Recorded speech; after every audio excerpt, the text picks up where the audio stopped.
No puedo hablar de esto por paréntesis. Pero ya me habías dicho. Ya no puedo. Te estás recostado, no tienes problema. ¿Hace rato? Sí. Hola chicos, buenas tardes. Hoy se me tengo muchas cosas en la cabeza. Buenas tardes.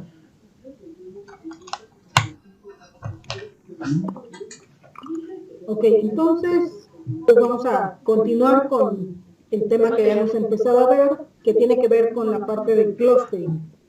Empezamos a hablar ahí un poquito sobre pues, qué es el clustering y cuáles son las diferentes técnicas que tenemos para realizarlo. Y parte de lo que mencionábamos es que tengo dos tipos de clustering, que es el que forma agrupamientos duros y el que forma agrupamientos difusos. En el caso de agrupamiento duro, se dividen en dos tipos. Están los algoritmos de partición, que lo que hacen es dividir todos los datos en una sola partición. Y están los algoritmos jerárquicos, que hace división de los datos, pero en una sucesión de particiones anidadas para ir generando como una especie de árbol. Es un árbol jerárquico el que construimos. Tenemos dos tipos, están los aglomerativos y están los divisivos. La estrategia cambia un poquito dependiendo de si es aglomerativo o es divisivo el método. Entonces, ¿cuál es la idea de los algoritmos de partición? Tengo un conjunto de datos, tengo todos mezclados, y lo que quiero es separarlos en los correspondientes grupos. Y entonces vamos a aplicar técnicas que nos permitan obtener los diferentes grupos que hay en esos datos. Entonces, esa es la idea del algoritmo de partición. Y en el caso de los algoritmos jerárquicos, si yo estoy ante una estrategia aglomerativa, va a empezar teniendo cada dato como un conjunto y luego va a ir uniendo conjuntos para ir formando todo el árbol y llegar al conjunto que contenga a todos los datos. Si voy en forma divisiva, parto del conjunto completo y voy separando, voy dividiendo hasta llegar a los grupos por individual. Entonces, esa es la forma en cómo van a trabajar estos algoritmos.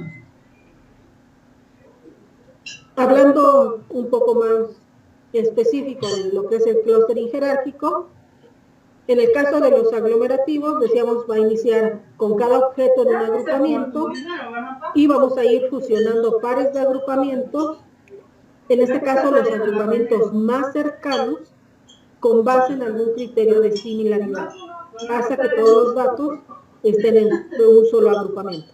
Entonces es un proceso iterativo donde vamos a ir fusionando siempre dos grupos, tomando en cuenta que son los más cercanos. Hay algunas desventajas de este método, de este tipo de clustering, y es que los datos agrupados incorrectamente en alguna etapa previa ya no los podemos reasignar. Entonces, si algún dato no quedó correctamente, pues ya no hay forma de regresarle y modificar. Así se queda.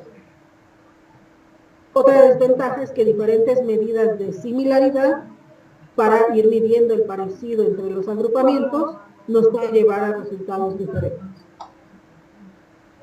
Entonces, esas son las principales desventajas de estos métodos. ¿Cómo represento este tipo de agrupamientos jerárquicos?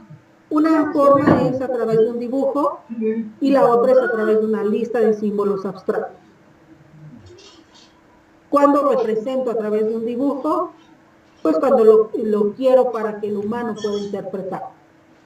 Para nosotros es mucho más fácil interpretar un dibujo que si tengo una lista de símbolos abstractos. En el caso de la lista de símbolos abstractos, la usamos para que internamente mejoremos el rendimiento del algoritmo. yo quiero que el rendimiento de ese algoritmo sea mejor, a la computadora le es más fácil interpretar esta lista de símbolos abstractos que un dibujo. Y por eso podemos aprovechar esa forma de representación para pues acelerar nuestros procesos.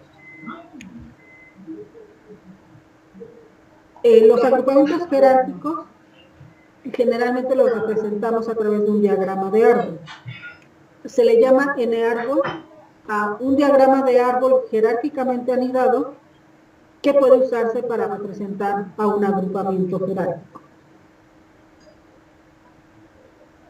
Este n-árbol va a tener algunas características. Partimos de nuestro conjunto de objetos o de datos y tenemos un n-árbol. En ese conjunto de objetos se define como un conjunto T de subconjuntos de nuestro conjunto de datos que satisfacen 4 condiciones. La primera es que D está en el conjunto T. Es decir, mi conjunto que contiene a todos mis objetos es un elemento del conjunto T. El vacío es un elemento del conjunto T. Cada conjunto por individual, cada dato visto como conjunto, también está en T. Y si yo tengo dos elementos que pertenecen a T, entonces su intersección va a ser vacía, A o B. No tengo otras opciones. Solo puede ser vacía, puede ser A o puede ser B. Si cumple esas 4 propiedades, entonces es un n-árbol en D. Aquí tenemos un ejemplo. Este sería un 5-árbol. Tenemos 5 datos. Y por ejemplo, estos 3 se unen para formar este conjunto, el conjunto A. Estos 2 para formar el conjunto B. Y A y B se unen para formar el conjunto C. Cumple con las características porque dice que el conjunto completo está en ese conjunto. Todo esto visto, bueno, todo esto lo puedo ver como un conjunto que contiene a C, a A, a B y a cada uno de estos elementos. Entonces, el conjunto C, que es el conjunto que contiene a todos los elementos, está dentro del conjunto T. El vacío también está. Aquí no lo representamos, pero por debajo de cada uno de estos está el vacío. Entonces el vacío también está en T. Dice que cada uno de estos conjuntos por individual están en T. Y que si yo tengo dos elementos, dos conjuntos dentro de este n-árbol o de este conjunto que forma el n-árbol, su intersección va a ser o vacía, o A, o B. Si yo me fijo, por ejemplo, en X1 y X2, su intersección es vacía, porque están al mismo nivel. Y si yo saco la intersección, pues esos conjuntos no tienen elementos comunes, su intersección va a ser vacía. Pero si me fijo, por ejemplo, en A y X3, la intersección va a ser X3. Porque este contiene a X1, X2, X3, y este es X3. Entonces, la intersección va a ser el elemento X3. Si me fijo entre A y B, la intersección también es vacía, no tienen elementos en común. Y si me fijo entre C y B, la intersección es B, porque este va a contener a este. Entonces, bueno, ese es un n-árbol.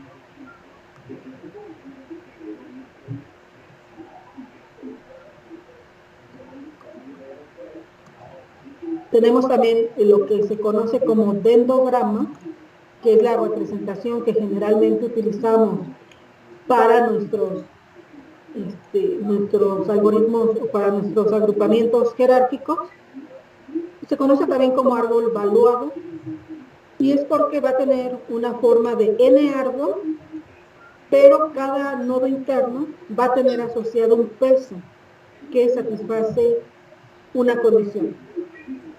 Dice que el peso del conjunto A va a ser menor o igual que el peso del conjunto B si y solo si A está contenido en B.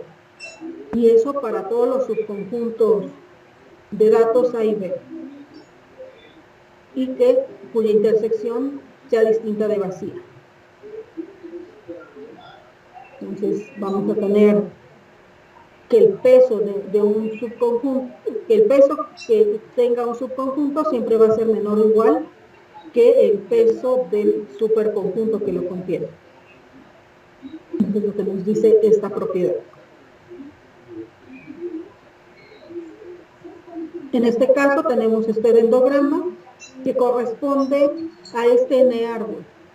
Entonces, lo que tenemos es que, por ejemplo, aquí x1 y x2 se están uniendo a la altura de un peso 1. En el caso de x4 y x5 se unen a la altura de un peso 2. El x1 y x2 se une con x3 a la altura del peso 3. Y esos dos conjuntos se unen con un peso 4. Entonces, este va a ser un dendrograma.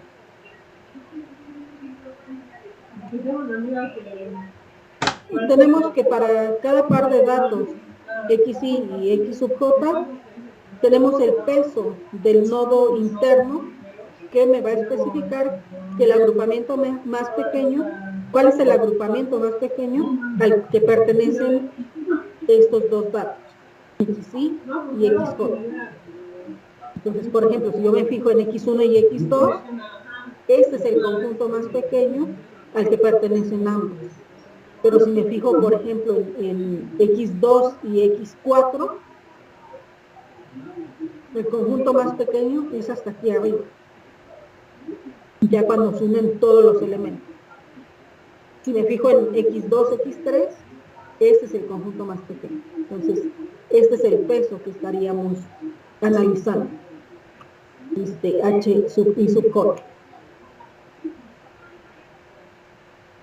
Si ese peso tiene un valor pequeño, significa que hay una alta similitud entre los datos xy y xj. Y los pesos en el dendrograma satisfacen una condición ultramétrica.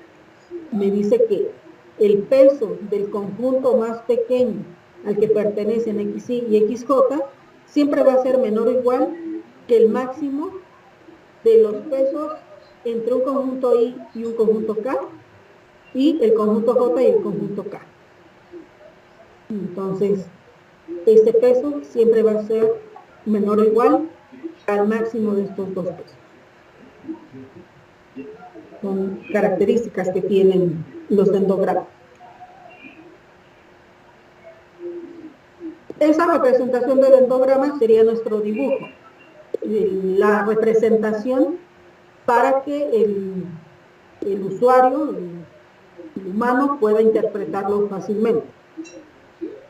El otro tipo de interpretación que veíamos era una lista como de códigos complejos. Tenemos lo que es un banner, que va a ser una lista de símbolos y códigos que nos van a representar esa estructura jerárquica. Estos banners los podemos construir a partir del dendrograma. Y en este banner, lo que va a cambiar es que los pesos en el dendrograma los vamos a representar dentro del banner en un eje horizontal. Entonces, estos pesos que aparecen aquí de forma vertical, en el banner los vamos a poner de forma horizontal.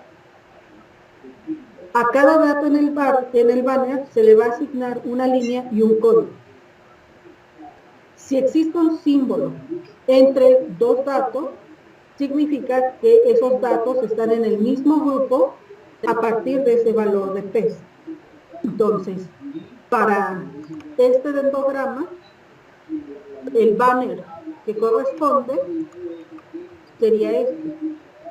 Lo que veíamos es que en el peso 1, los datos 1 y 2 se unieron, que es esta línea que tenemos acá. Esta unión se da a la altura del 1 y en el banner estamos representando el dato 1 con este código 01 y el dato 2 con el código 02, y estos asteriscos significan que a la altura del peso 1 se unieron.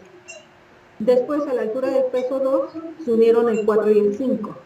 Entonces, aquí nos empiezan a aparecer el dato 4 y 5 con asteriscos en medio. El 1 y el 2 pues siguen unidos, esos ya no se vuelven a separar. Entonces, estos se van a mantener a lo largo de toda la cadena de caracteres, indicando que, bueno, se unieron desde aquí, y pues todo el resto del tiempo pues siguen unidos. Y luego el dato 3 se unió al 1 y al 2 a la altura del peso 3. Entonces aquí aparece el dato 3 y estos asteriscos indican que se unió a este grupo. Y luego en el peso 4 fue donde se unieron ya todos los datos. Entonces aquí aparecen los asteriscos hasta esta altura, indicando que aquí ya se unieron todos para formar un solo grupo. ¿Alguna duda hasta aquí?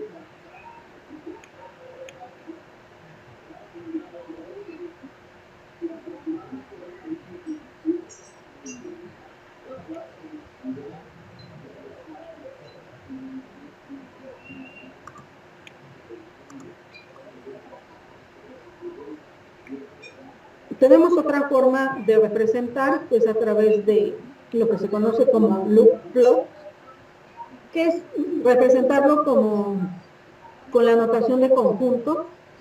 Entonces, por ejemplo, aquí este X1 y X2 fueron los que se unieron primero, después X3 se unió a ese conjunto, por separado se unieron X4 y X5, y bueno, todo el rectángulo me indica que pues sería todo el conjunto completo.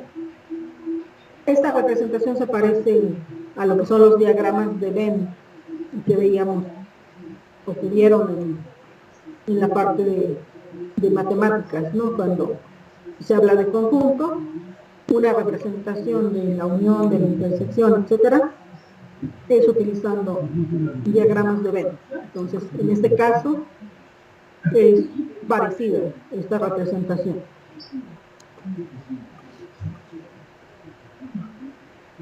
Dentro de los métodos jerárquicos aglomerativos, tenemos dos tipos de estrategias.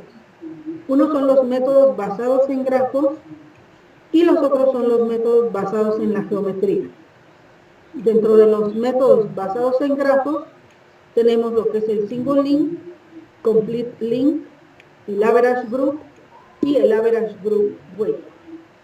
El weighted group average. Sería el algoritmo de promedio del promedio del grupo y en el otro el promedio del grupo pesado. Utiliza ahí una estrategia de distancia para poder trabajar en todos estos métodos. Y por el lado de los métodos geométricos tenemos el método de Ward, el método del centroide y el método de la mediana. Entonces, ¿cómo funciona cada una de estas estrategias? En el caso del método single link, lo que tenemos es que este método va a utilizar la distancia del vecino más cercano para medir la disimilaridad entre dos agrupamientos. Recuerden que las medidas de similaridad muchas veces se basan en la función de distancia, pero la similaridad es 1 menos la distancia. En este caso queremos medir la disimilaridad, que tanto se diferencian esos grupos.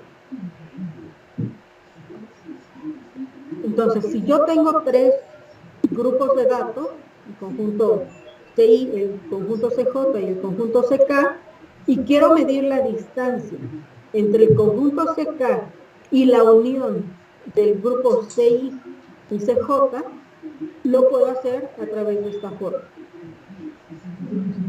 Vamos a tomar un medio de la distancia entre el CK y el CI, más un medio de la distancia entre CK y CJ, menos un medio de la distancia entre C sub K y C sub I, bueno, el valor absoluto de esas diferencias de distancias entre CK y CI y entre CK y CJ.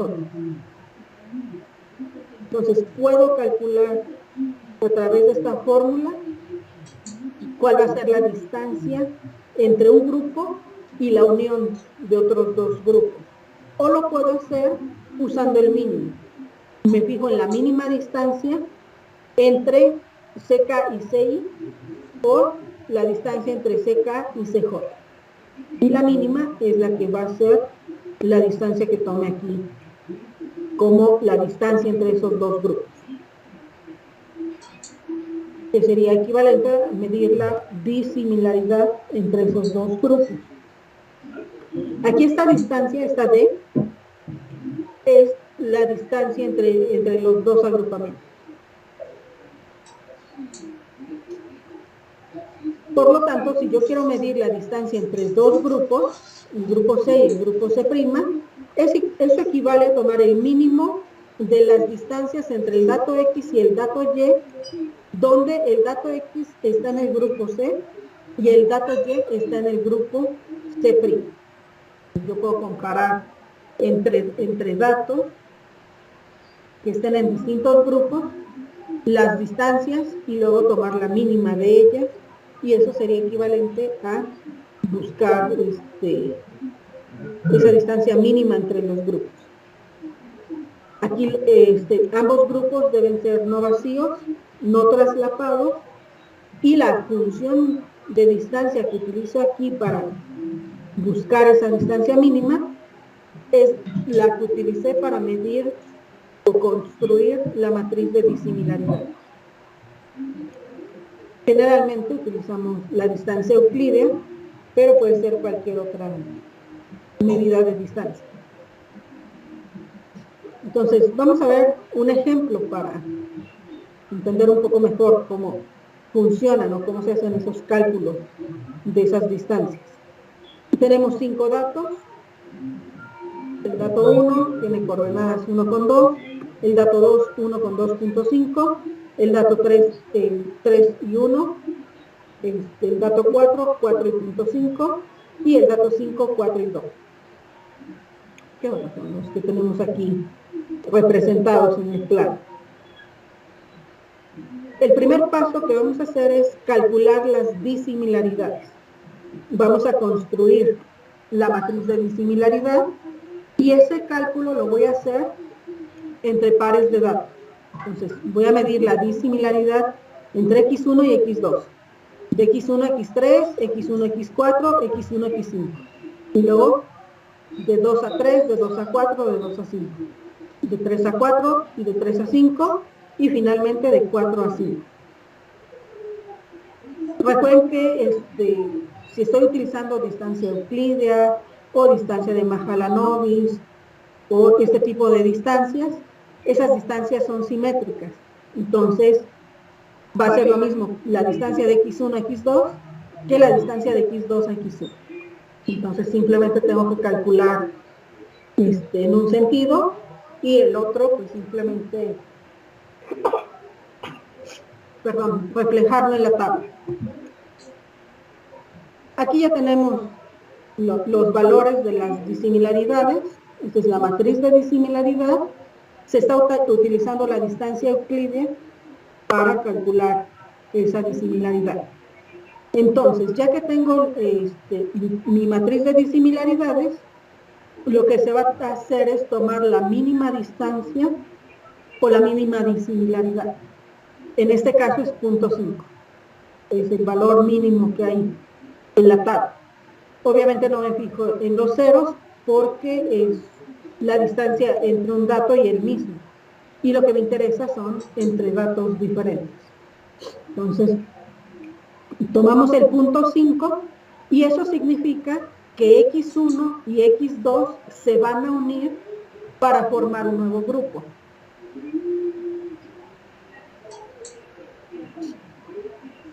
Entonces, una vez que hice la unión de X1 y X2, tengo que recalcular mis distancias. Y eso es porque en mi tabla de disimilaridades voy a quitar a X1 y a X2 y en su lugar voy a poner este nuevo conjunto, el conjunto que contiene a ambos datos. Entonces necesito calcular la distancia del nuevo conjunto hacia los que siguen existiendo, que son X3, X4 y X5. De acuerdo a la fórmula que veíamos, dice que va a ser la mínima de las distancias entre X1 y X3 o X2 y X3.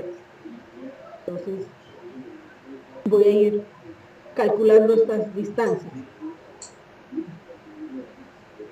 que realmente ni siquiera necesito recalcularlas, porque ya las tengo en mi matriz de disimilaridades. Dice que voy a evaluar X1, la distancia entre X1 y X3, y la distancia de X2 y X3. Entonces, esta es la que me interesa, y esta. Y me voy a quedar con la mínima, en este caso, 2.24.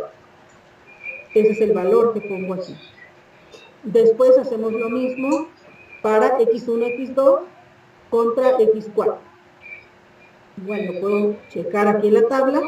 Ahora es este valor y es este valor, 3.35.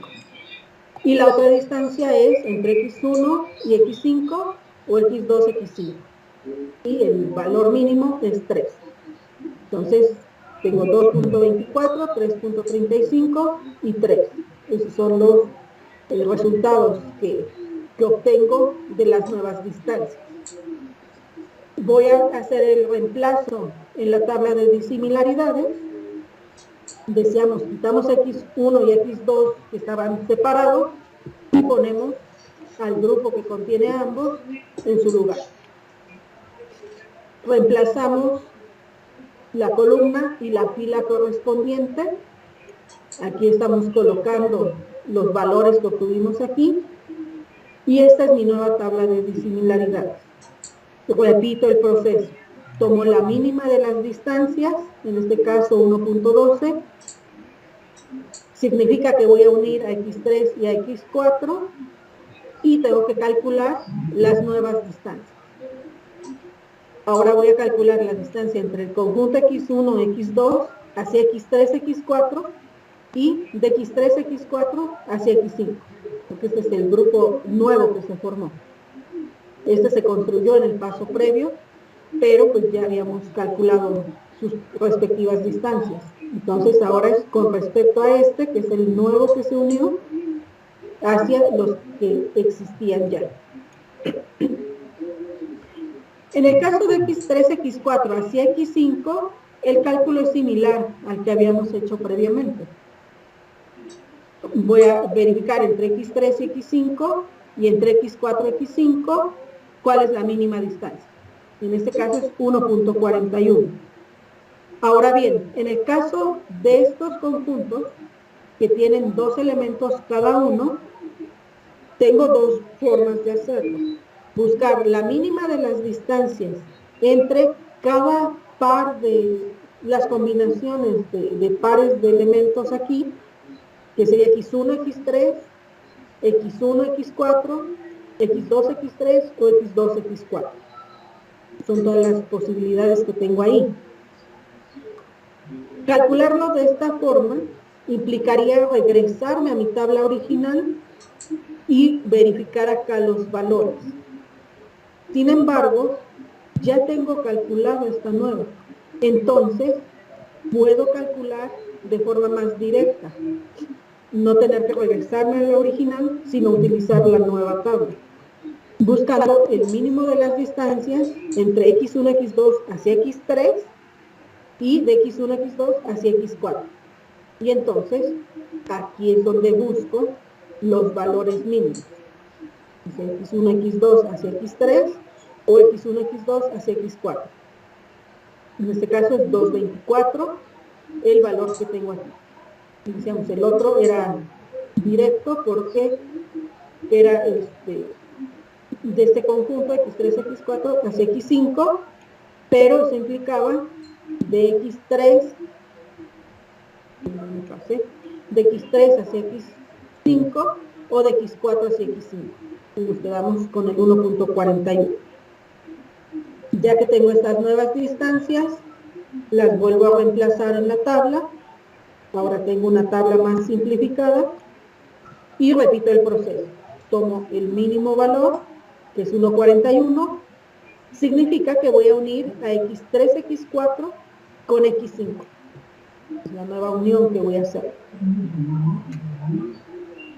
Bueno, aquí ya nos estoy mostrando el cálculo de las distancias, pero es similar al que ya habíamos visto.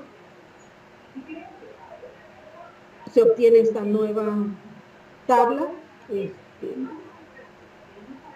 con el valor de 2.24 y solo falta unir todos los elementos para formar un solo grupo. En este caso, pues se va a hacer la unión a esta distancia. Este sería el dendrograma correspondiente. En punto 5 se unieron x1, x2, en 1.12 se unieron x3, x4, en 1.41 se unió x5 al grupo de x3, x4 y en 2.24 se unieron todos. Entonces, este es el dendrograma que estamos obteniendo al final. Y estos pesos corresponden a estas similaridades que fuimos tomando en cada paso, en estos valores que fuimos tomando aquí. Entonces, ¿alguna duda de este método?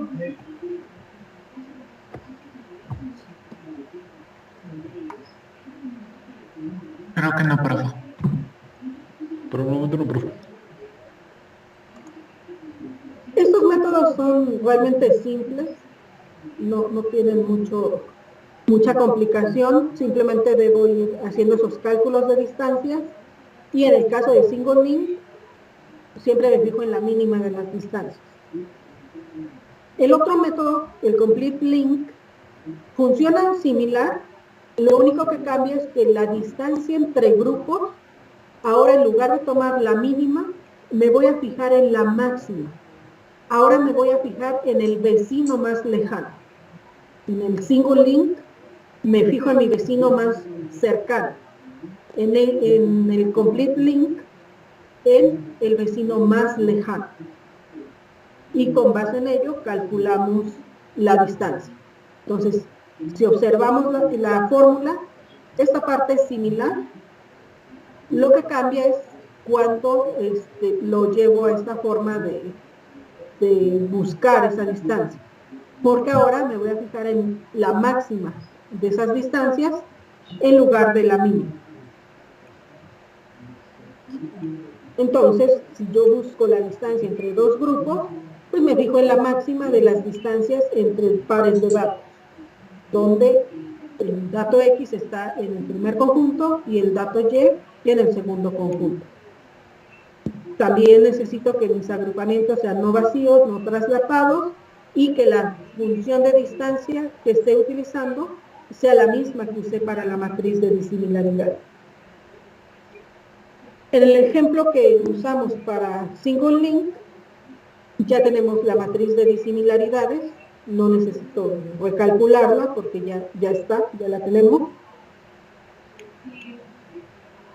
Utilizamos la misma estrategia. Cuando yo me fijo en las disimilaridades, siempre me voy a fijar en la mínima. Entonces, parto igual que en el anterior, con punto 5. Voy a unir a x1, x2, y aquí es donde cambio la función de distancia. Ahora es la máxima de las distancias. Voy a encontrar la distancia entre el dato x1 hacia x3 y la distancia de x2 hacia x3 y selecciono la máxima. Entonces me fijo en x1, x3 o x2, x3. La máxima es 2.5. Entonces esa es la que tomo. Y luego hago lo mismo para el conjunto de X4, obtengo 3.61, y para el conjunto de X5, 3.04. Igual, todas esas son tomadas de aquí de la tabla. Construimos la nueva matriz de disimilaridades. Recuerden que reemplazo las columnas y las filas correspondientes, selecciono la mínima de las distancias o la mínima de las disimilaridades, que es 1.12, se unen X3, X4, entonces nuevamente calculo distancia hacia X1, X2 y hacia X5. Recuerden que lo puedo hacer checando cada par de distancias o aprovechando que ya tengo esta nueva tabla para encontrar la distancia entre X1, X2 hacia X3 y de X1, X2 hacia X4, que es 3.61, y hacia X5 es 1.5. Construimos la matriz de disimilaridades, reemplazo la fila y la columna, entonces coloco los nuevos datos, tomo la mínima de las distancias, es 1.5, se unen X3, X4 con X5, directo,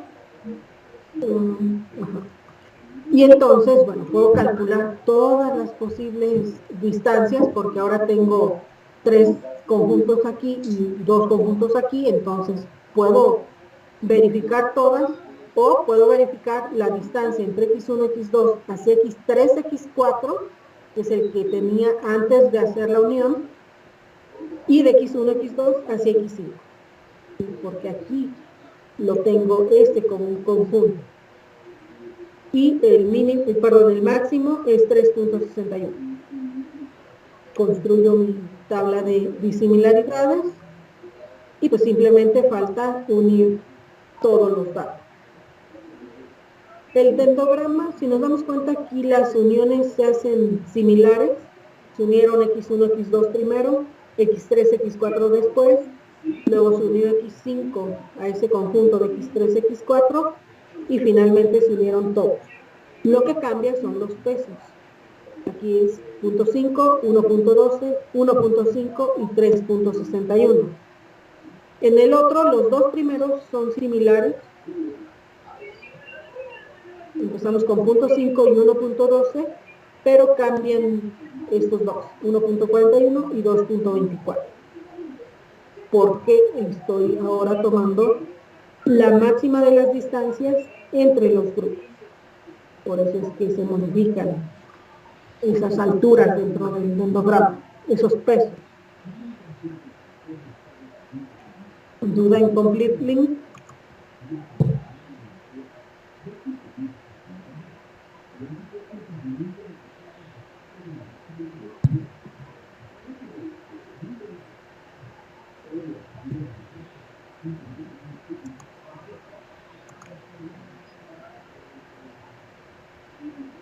En el caso del método Average Link, que se conoce también como Group Average, la estrategia va a ser, de hecho de todos estos métodos, la estrategia es la misma, lo único que cambia es cómo evalúo la distancia entre grupos después de que se hace la unión de un par de grupos. En este caso, no me voy a fijar en la distancia mínima ni en la distancia máxima. Lo que voy a tomar como referencia es la distancia promedio. Es decir, el promedio de las distancias entre todos los posibles pares de datos que se forman con un dato de cada agrupamiento. Entonces tomo un dato del grupo 1, un dato del grupo 2 y calculo su distancia.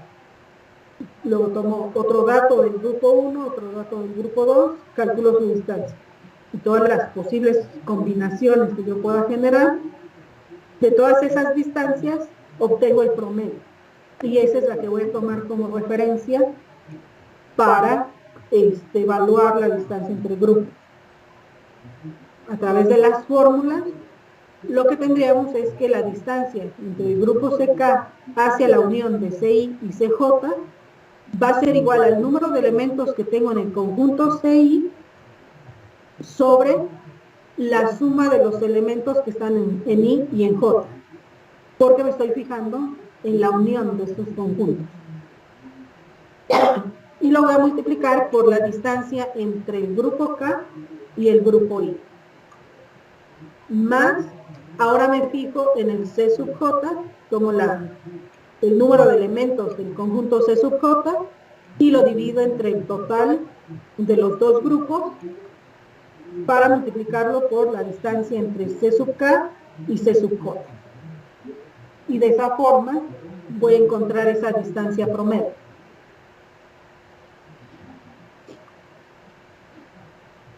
La distancia entre dos grupos va a ser igual a 1 sobre el número de elementos que tengan el conjunto, en el primer conjunto, por el número de elementos que tengan en el segundo conjunto, por toda la suma de las distancias entre pares de elementos que están en distintos grupos. Aquí también necesito que los agrupamientos sean no vacíos, no traslapados, y utilizar la misma función de distancia que usé para calcular las disimilaridades, para construir esa matriz de disimilaridad. Aquí lo que se está haciendo es cambiar la notación para que sea un poco más simplificado. Entonces estamos tomando que la distancia entre el grupo I y el grupo J va a ser igual a 1 sobre el número de elementos que hay en el grupo I por el número de elementos del grupo J por la distancia total entre CI y CJ, es decir, la suma de todas estas distancias entre elementos de I y de J, que es esta misma que veíamos acá, solo se cambió la notación. El NI es el número de elementos de CI, NJ el número de elementos de J, y esta notación me representa toda esta suma de los datos, los pares de datos, pero que están en distintos grupos. Si lo reemplazamos en la otra ecuación, en esta, pues obtendríamos toda esta expresión que simplificada llegaríamos a 1 sobre N, el N1, el número de datos del grupo 1 multiplicado por la suma de los datos que están en el grupo 2 y en el grupo 3, multiplicado por esta distancia, la suma de todas las distancias entre el grupo 1 y la unión del grupo 2 y el grupo 3. Entonces, puedo utilizar cualquiera de estas fórmulas para obtener esa distancia promedio. Visto en el ejemplo, recuerden, la dinámica es la misma, solo cambia la medición de la distancia entre grupos. Empiezo con la menor de las disimilaridades, implica que voy a unir a x1, x2, calculo las distancias, y bueno, dice que me voy a fijar en este grupo, que es el que se acaba de unir, y primero voy a tomar el número de elementos que había en cada grupo antes de dividirlo. Entonces, x1 estaba solito, entonces es 1 de dos datos que tengo, por la distancia entre x1 y x3. Más, ahora me fijo en solo estaba el x2 entre los dos datos, por la distancia entre x2 y x3. Y eso da 2.37. Recuerden, esas distancias las tomo de aquí. Y haciendo la operación, 2.37. Hago lo mismo hacia x4, da 3.48, y hacia x5, 3.02. Reemplazo mi tabla de disimilaridades, cambio columna y fila, tomo la mínima de las distancias, voy a unir a x3, x4, voy a medir las distancias, ahora es x3, x4 el que se unió, Entonces, aquí tengo, antes de que se uniera, era un dato de 2 que tengo en total, por la distancia entre este grupo y X3. Y luego más, me fijo en el otro dato, es 1 de 2, por la distancia entre X1 y X2 hacia X4. Toda esa distancia da 2.93. Y lo mismo hago con respecto a X5 y da 1.46. Construyo mi nueva tabla de disimilaridades, reemplazando los nuevos valores, tomo la mínima de las distancias, voy a unir X3, X4 con X5, y por ejemplo aquí, estos son los que se unieron. Cuando me fijo en el grupo, en los grupos antes de dividir, tenía a X3 y a X4 juntos. Entonces, este conjunto tiene 2 elementos de los 3 que aparecen ya en el conjunto completo. Por eso son 2/3 de la distancia entre este grupo y este grupo. Más, el X5 estaba solito. Entonces, tengo uno de los 3 datos que estaban antes de unir, multiplicado por la distancia entre X1 y X2 hacia X5. Da 2.96. Otra forma, aquí, con esta parte estamos usando, en esta parte estamos usando esta fórmula. Estamos tomando, bueno, también lo puedo ver con esta expresión. Estamos tomando esta fórmula. Pero veíamos que también podemos calcularlo de esta otra forma, tomando 1 sobre el producto de los elementos que hay en el grupo I y el grupo J por la distancia total. Entonces aquí podemos utilizar esa otra fórmula, que sería 1 sobre 6, porque me estoy fijando, bueno, acá siempre es 1, dividido entre el producto de estos elementos, que son 2, por este número de elementos, que son 3. Por eso es un sexto. Pero de todas las posibles distancias, de la suma de todas las posibilidades. El 1 con el 3, el 1 con el 4, el 1 con el 5, el 2 con el 3, el 2 con el 4 y el 2 con el 5. Y voy a obtener el mismo valor de distancia. Lo único que aquí, pues tendría que regresarme a mi tabla original, la primera que tenía. Entonces, puedo calcularlo de cualquiera de las dos formas. Y bueno, aquí está, simplemente es la notación para indicar que es entre pares de datos. Sustituimos en la tabla de similaridades y solo resta unir a todos. Y ese sería el nuevo dendrograma.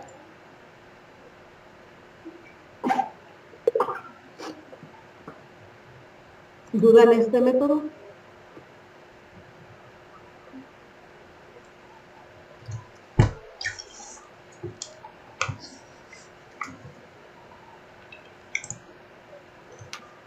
Creo que no, profe. Ok. Dentro de estos métodos que se basan en grafos, tenemos uno más, que es el del average link pesado, el weighted average link. Este es una variante del anterior, del average link, que trata como de subsanar ciertos problemas que tiene el otro método. En este caso, lo que se va a hacer es, en lugar de calcular la proporción de elementos que tenían los grupos antes de hacerse la unión, vamos a poner un medio. Vamos a poner fijo ese valor. Vamos a ponderar estas distancias con un medio. Entonces va a ser un medio de la distancia entre el grupo CK y el grupo CI, más un medio de la distancia entre CK y CJ. Así es como vamos a calcular la distancia. Si lo vemos en el ejemplo, decíamos la dinámica es la misma, y entonces cuando calculo aquí, en lugar de tomar cuántos elementos tengo en los grupos antes de que se unieran, voy a tomar un medio. Entonces, un medio de las distancias entre x1, x3 y entre x2, x3, y en este caso da 2.37. Con respecto a x4, 3.48, y con respecto a x5, 3.02. Sustituimos en la tabla, tomamos la mínima de las distancias y volvemos a calcular. Nuevamente es un medio de las distancias, da 2.93, y el otro caso da 1.46. Sustituimos en la tabla, tomamos la mínima, realizamos la nueva evaluación y es un medio de la suma de las distancias, que da 2.98. Solo falta unir ambos grupos y entonces nuestro dendrograma pues va a tener diferentes pesos. Veíamos aquí solo cambian estos dos por la forma en cómo se construye esta tabla de disimilaridades y cómo trabajan, porque además cuando construimos aquí, cuando se unen estos dos, no hay datos de aquí involucrados, por eso este peso no cambia, se mantiene también igual, porque parte de datos que están separados desde el inicio. ¿Duda en este método?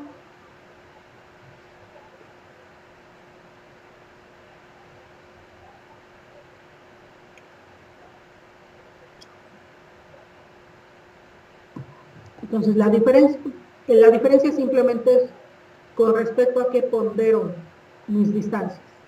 En el average link, en la distancia promedio, en el weighted average link, pongo fijos un medio como medida de ponderación.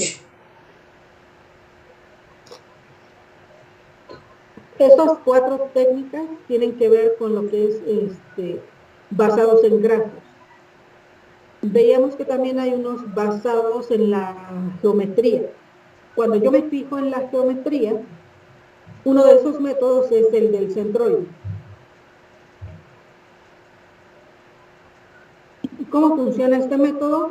Bueno, pues para calcular las nuevas distancias vamos a utilizar esta fórmula. Si nos damos cuenta es un poco parecida a la que usábamos en el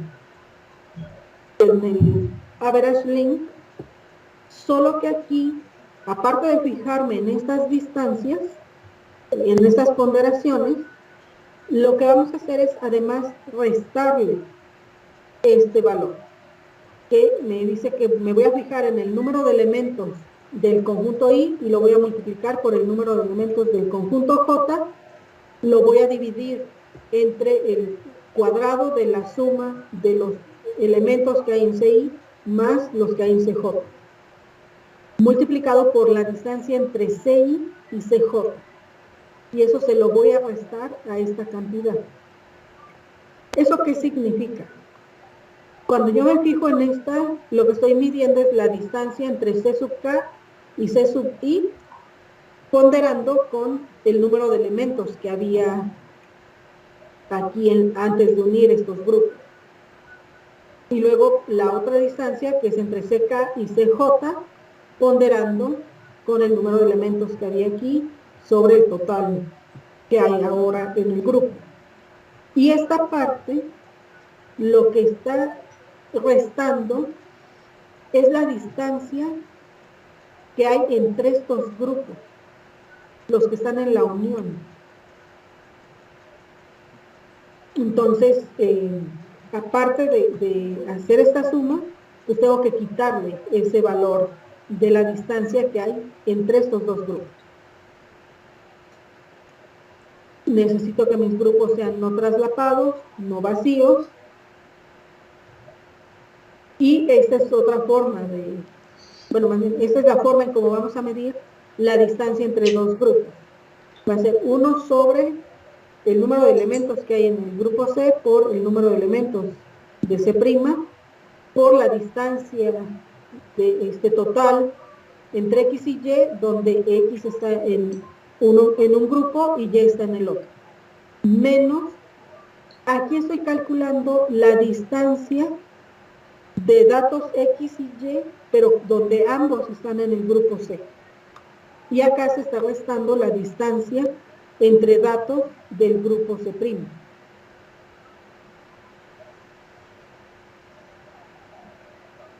Como en el caso anterior, podemos simplificar nuestra notación. Acá simplemente estamos haciendo ese cambio de notación para que se vea más simplificado.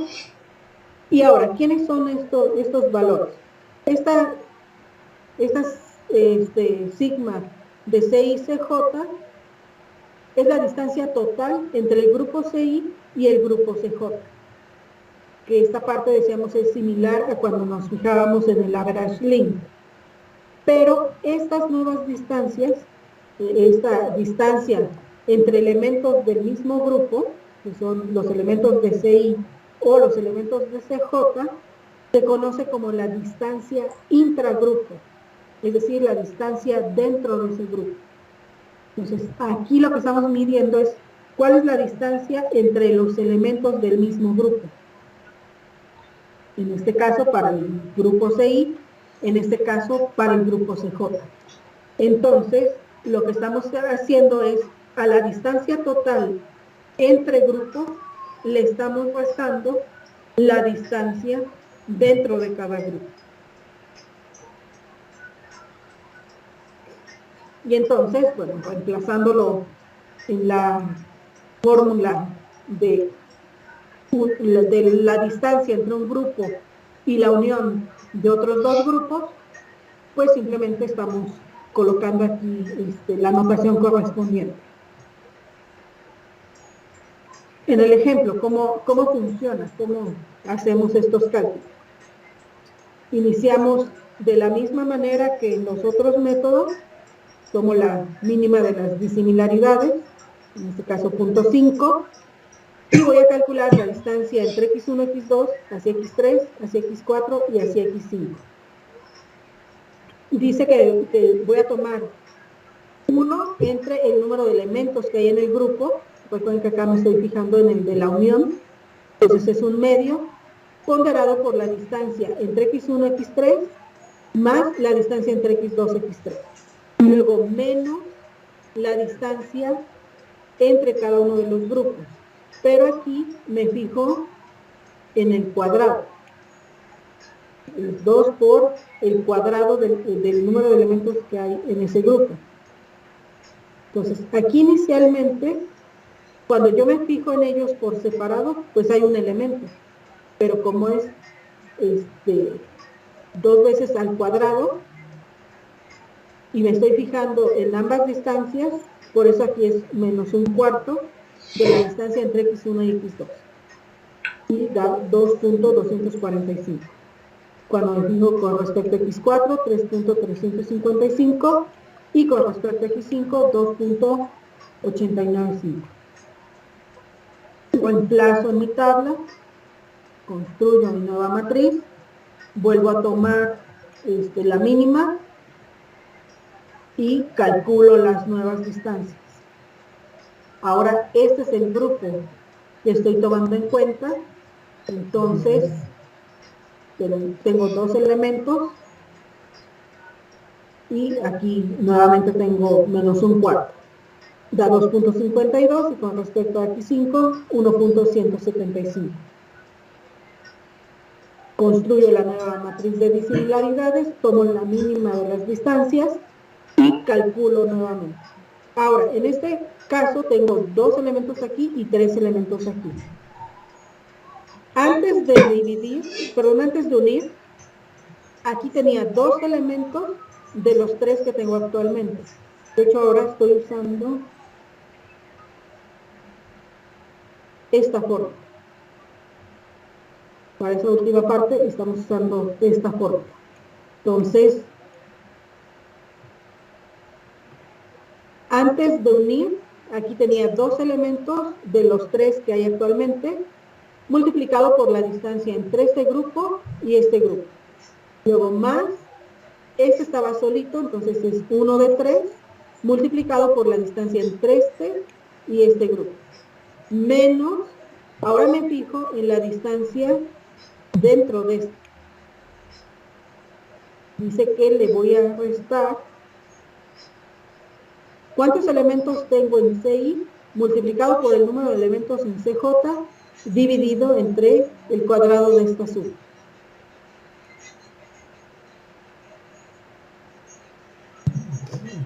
Entonces, tenía 2 por 1, son los 2.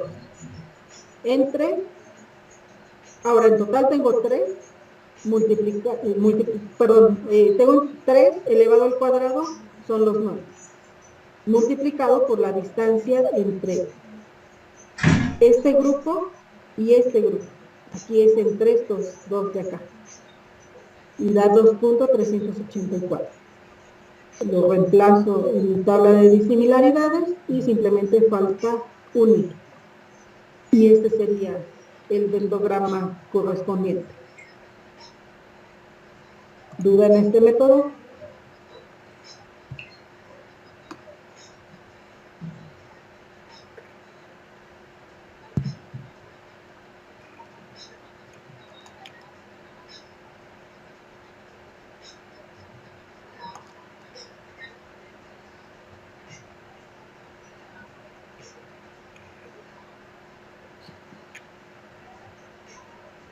Entonces, la diferencia es que en el average link me fijo en la distancia promedio entre dos grupos.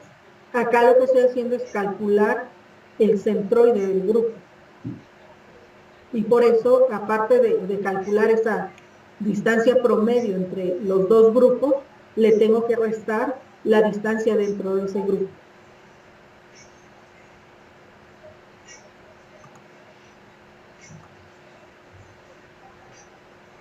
En el caso del método de la mediana, es una variante del método del centroide, se conoce también como el centroide pesado y busca subsanar algunas desventajas que tiene el método del centroide. En el caso del método del centroide, uno de los problemas principales es que si yo tengo dos grupos de tamaños diferentes, voy a unir dos grupos, pero uno tiene muchos elementos y otro tiene poquitos, entonces el centroide del nuevo agrupamiento va a quedar más cerca del grupo más grande y muchas veces va a ser absorbido por ese grupo. Y entonces eso lo que hace es como sesgar hacia los grupos grandes y como ignorar a los grupos pequeños. Pero pues yo lo que quiero es que se tome en cuenta el centro de todos los grupos, de los dos que están involucrados, y no que sea absorbido por uno solo. Entonces, en este caso del método de la mediana, pues va a subsanar ese problema. El centroide va a ser independiente del tamaño de los agrupamientos antes de unirse. ¿Qué desventaja tiene este método? Pues que no se puede usar cuando vamos a usar medidas como coeficientes de correlación. Porque cuando utilizamos este tipo de medidas, no tiene sentido, o no podemos interpretar en sentido geométrico. Entonces, en el método de la mediana, solo puedo usar distancias como la euclídea, Manhattan, Mahalanobis, etc. No puedo usar coeficientes de correlación, no puedo usar las covarianzas también, por ejemplo.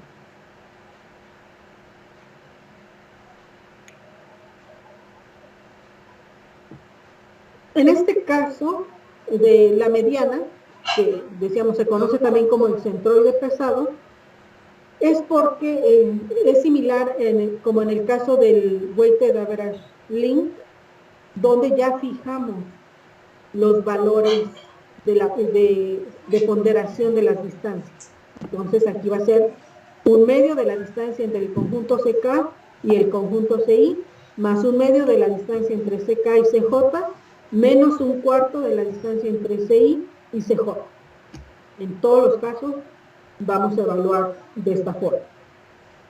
Entonces en nuestro ejemplo Partimos de punto 5, que es la mínima de las disimilaridades. Unimos x1, x2, calculamos las distancias y va a ser un medio de la distancia entre x1 y x3 más la distancia entre x2 y x3 menos un cuarto de la distancia entre x1 y x2. Nos va a dar 2.245. En el caso de x4, 3.355 y para x5, 2.895. Sustituyo en la tabla de disimilaridades, tomo la menor, 1 x3, x4 y calculo las distancias. Igual un medio de la suma de las distancias entre grupos menos un cuarto de la distancia entre grupos, pero de este que se acaba de poner. 2.52 y 1.375. Sustituyo en la tabla, tomo la menor, vuelvo a calcular, obtengo 2.414, reemplazo la tabla y simplemente falta unir.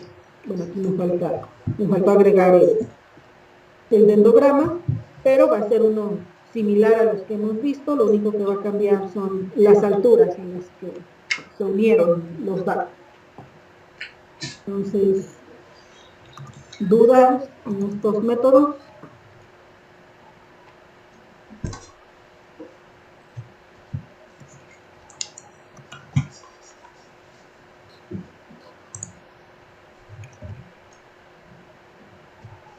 Ok, entonces, bueno, todos estos métodos son aglomerativos, jerárquicos aglomerativos, todos trabajan bajo esta misma dinámica, lo único que cambia es la función de distancia que estamos utilizando para los nuevos grupos. Cuando tengo nuevos grupos, medir hacia los otros grupos, me puedo fijar en el mínimo, en el máximo, en el promedio pesado, puedo basarme en el centroide o en la mediana. Y bueno, obviamente vamos a ver en Weka cómo funcionan estos algoritmos para pues poder más adelante hacer nuestra práctica.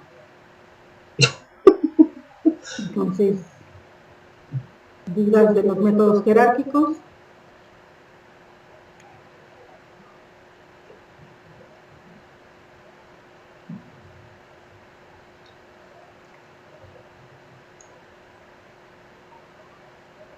Entonces, pues si no hay dudas, le vamos a dejar aquí y nos vemos la siguiente clase.